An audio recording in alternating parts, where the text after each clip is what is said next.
Alors, mademoiselle, je me demande comment on arrive à vendre ces petites culottes et ces vidéos sur VTC, ventaculotte.fr.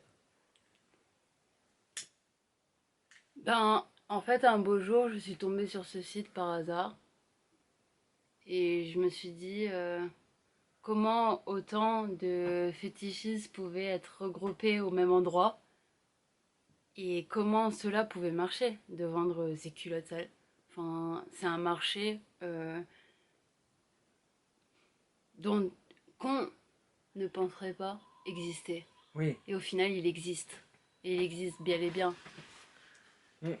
Ce qui... Alors moi qui étais déjà dans le domaine du sexe, Mm. depuis longtemps, qui faisait des vidéos cam, des show cam et tout ça, Mm. je me suis dit bah pourquoi pas me créer un profil et pourquoi pas vendre mes culottes sales. Ça peut tout à fait se comprendre. Il y a un aspect financier. Bien sûr parce que on s'en doute pas, mais vendre ces culottes sales, ça rapporte quand même pas mal d'argent. Ça vous rapporte combien par mois? Ça dépend. Les mois où j'étais le plus actif, ça a pu me rapporter 1 000 € ou même plus.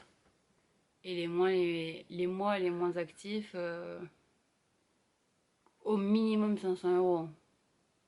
Mais en mélangeant culotte sale, plus show caméra, plus photo, plus vidéo. On est bien d'accord que tout ça Mm. rentre en accord avec votre vie à vous. Oui, bien sûr. Est-ce que vous pourrez conseiller ça à d'autres jeunes femmes? Ah non, absolument pas. Et de toute manière, c'est pas un exemple à suivre. C'est pas du tout un exemple à suivre. Après, je le conseille pas, mais si on est en adéquation avec cette idée-là de vendre ses culottes sales, bah pourquoi pas. Oui. Et qu'avez-vous pensé de ces hommes qui achètent Bah surtout de la pitié. Après. de la pitié? Moi, je me souviendrai toujours d'une culotte que j'ai vendue et d'un show après que j'ai fait et de l'homme auquel j'avais vendu la culotte et qui l'a reniflé pendant le show.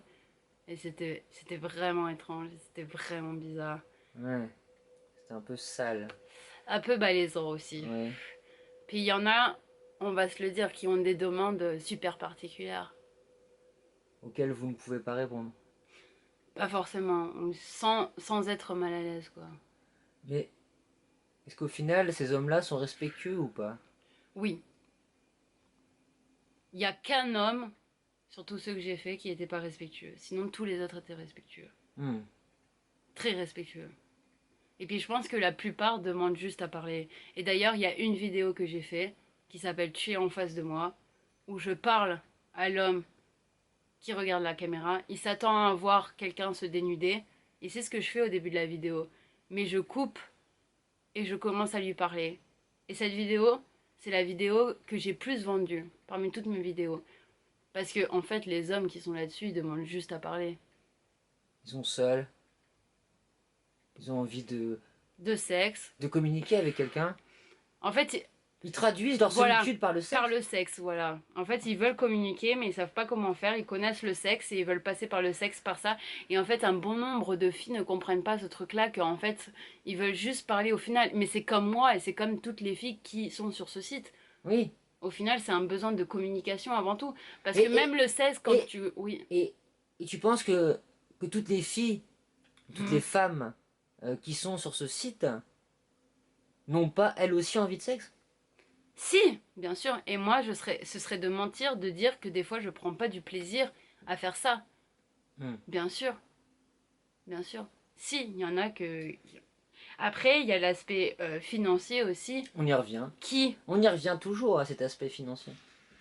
qui donne envie à certaines femmes de continuer là-dessus, même si elles prennent plus de plaisir. Hmm. Moi, le jour